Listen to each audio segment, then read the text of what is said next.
Hello and welcome. Today I'm going to be dyeing my hair.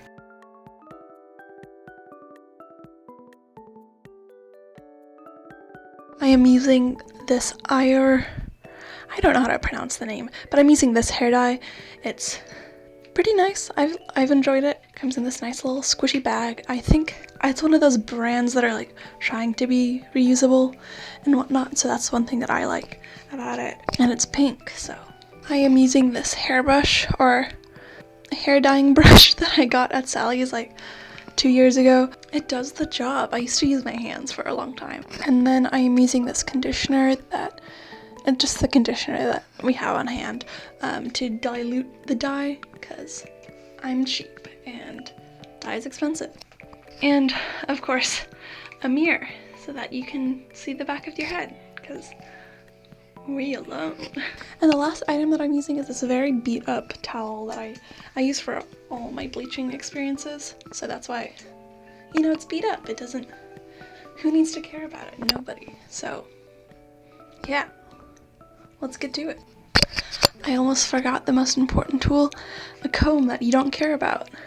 Also, pro tip, if you don't have counter space like me, just put a piece of wood on top of your sink and then you get some counter space. But yeah, my board tells quite the story. You can see my black hair dyeing phase, green, red, pink.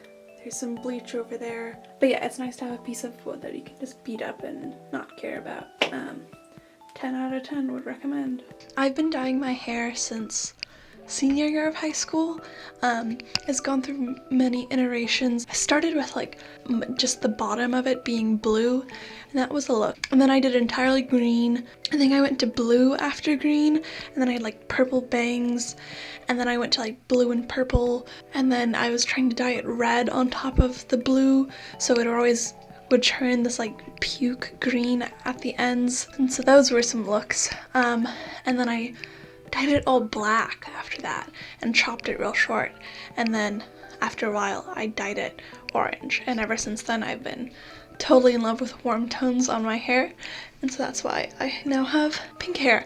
Oh, before this I had it buzzed, and so at the start of quarantine I actually like buzzed my entire head off. So this is all how long have we been in quarantine? I guess it's like 6 or 7, maybe 8 months of growth. I bleached it about a month ago, so you can see my roots pretty well, but although I know how to bleach, I'm like pretty scared of bleaching roots, so I'm just kind of ignoring it until it becomes a lot more noticeable.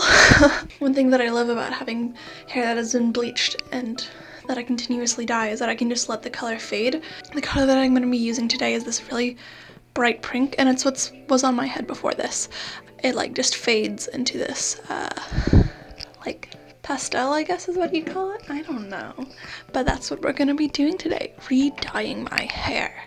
But yeah, I guess the most recent update on my hair, I did a amateur style cut. I think it's like the second time I've tried to cut my hair, like properly cut it instead of like, buzzing it off, which is what I've previously done. I basically just chopped the back a little bit. It's not the most even, but it's quarantine even, so perfect. I think part of the reason why I love dyeing my hair by myself so much is because it's a really great way to express part of myself, I guess. One of the biggest things that I think about when dressing and expressing myself is how can I tell everyone in the immediate area that I'm queer and peacock that fact and give people things to compliment me on so that we can start a conversation, because that's like one of the biggest things that I personally do whenever I'm trying to start a conversation, is that I'll go up to a person and I'll be like, oh, I like your hair. I also have dyed hair, kind of. Or like, oh, I liked your cuff jeans. Oh wow, that patch that you have on your jacket is really neat, and stuff like that. So that's part of how I do it. And another part is that I just like being colorful. I like being able to say that I did it myself, and that not only is this how I want to be, but this is how I make myself to be. In some ways, I don't know. Also, dyeing hair is just really fun, and I love changing it every week. My freshman year of college, the hair dye that I was using faded so fast that it was kind of annoying, but it was also really great because I could dye it every week. Every time I was feeling sad, I could change the color of my hair and get that little boost of serotonin. I've gotten my hair professionally dyed once before, and although it came out really beautiful and really nice, I personally don't think I'll ever be financially there that will be worth it, you know? Like, it cost a lot of money, and this didn't cost that much, and it's twice the fun, so like, but that's just a personal me. I know a lot of people come to their own conclusions, but their conclusions are for themselves, and this is the conclusion that I have come to myself, and my conclusion is that I want to look like a clown, and I don't care if it looks bad, because it's just hair. It's just hair. So this is the look for the evening. I'm gonna go chill out and let this sit in for like maybe 1 or 2 hours.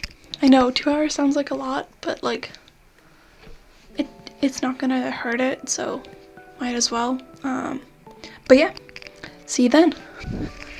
So this is the finished look. I hope you like it. It's not a complete transformation, it's just a color update. But yeah, I enjoy it. I like to dye it just a little bit more vibrant than I actually want so that I can go longer in between hair dyeing because I'm lazy sometimes.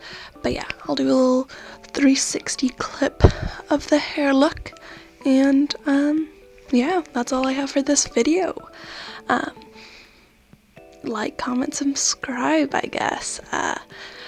Again, I just dye my hair for fun. If you want to dye your hair, by all means, go for it. It's not that serious, honestly. But yeah, I hope you have a wonderful day. I hope you are staying nice and warm, nice and safe, and see you later.